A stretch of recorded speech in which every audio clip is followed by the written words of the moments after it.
Tanghali na pala. Sakit ng ulo ko. Hello po, good morning, good morning. Ayan, dito na ako natulog. Tanghali na pala. Uy, may kape na agad ako, oh. Aba, abait naman nung mga tropa dito. Dinalan ako ng kape habang tulog ako. Wala nang mumug-mumug, ano? Sarap buhay.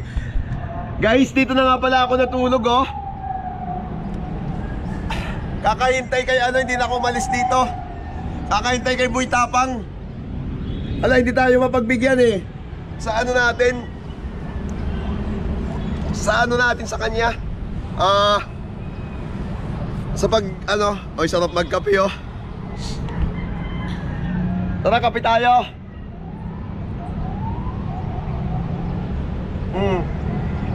Kagigising ko lang. Dito na ako natulog sa taas, kakahintay kay Boy Tapang. Ayan, oh. Masarap di matulog dito, mahangin.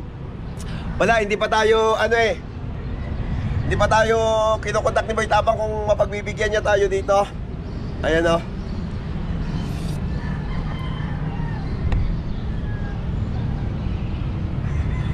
Alright. Hindi, ang totoo niyan, inaantay ko talaga si Boy Tapang na dumating. Hindi na nga ako makapaghintay eh. Kaya dito na ako natulog, baka sakali puntahan niya ako dito sa lugar ko, ano? Ayan, papakita ko lang sa inyo yung place ko, ha. Ayan siya, oh.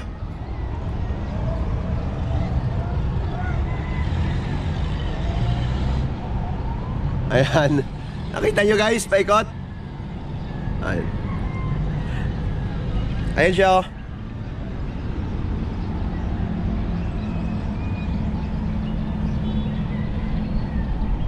Ayan.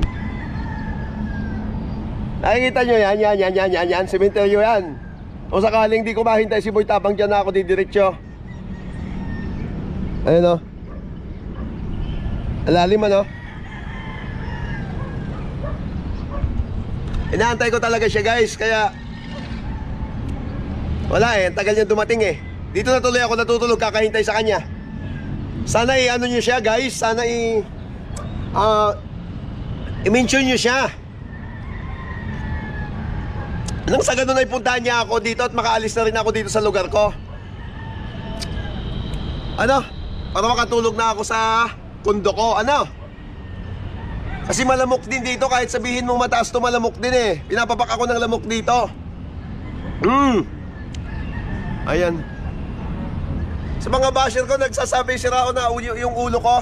Hindi, content lang to, pero sira na talaga ulo ko eh. Hindi, biro lang, ano? Lahat ng bagong followers ko, mahal na mahal ko kayo. Ayan, I love you all. Sa mga magpapalo pa, God bless you. Ayan. Sa mga hindi po nakakaalam, nagpapamigay po ako ng bigas tuwing sahod ko kay Meta. Tuwing sumasahod po ako, nagpapamigay po ako ng bigas. Pinapamigay ko po lahat ng sahod ko sa mga bagong followers ko, ano. Ayan. Yun po yung si Boss Idol. Kasi si Boss Idol, hindi naman na po kailangan ang kikitain kay Meta. Stable na po ang buhay ko. Nakatira po ako dito sa condo, Green Hills, San Juan, Metro Manila, ano po? Ayan, sa mga nambabas po sa akin na hindi pa po ako kilala, okay lang po, walang problema, ano? Kasi ika nga, hanggat wala kang basher, hindi ka makikilala. Ayan. Sa mga bago po, ako po si Boss Idol. Sumasahod po ako ng $800 plus monthly. Pinapamudmud ko po lahat yan, pinapamigay ko sa lahat ng followers ko. Tigi 1 kilong bigas, lahat po, wala po akong tinitira dahil hindi ko naman po kailangan ng kikitain kay Meta. May pera naman po tayo, stable na po yung buhay natin, ano? Pero magkaganon man po ay pagpapatuloy ko pa rin ang paghamon kay Idol Boy Tapang, ano? Ayan. Pagpapatuloy ko pa rin ang paghamon sa kanya dito na mag-collab kami. Collab lang po, collab. Ganito lang, nakaupo lang po, hindi po tatalon, ano? Thank you so much po sa inyo, ha? Mga bagong followers ko, mga basher ko, maraming salamat sa inyo, mahal ko kayo. Malapit na naman po tayo magpabigas. Sa 23 po, 23. Basta pitchang 23, nagpapabigas po si Boss Idol kasi 22 po yung sahod ni Meta. Maraming salamat po sa inyo. Mahal ko kayo. Thank you. Boy Tapang, sana magpunta ka rito, ano? Mag-collab tayo.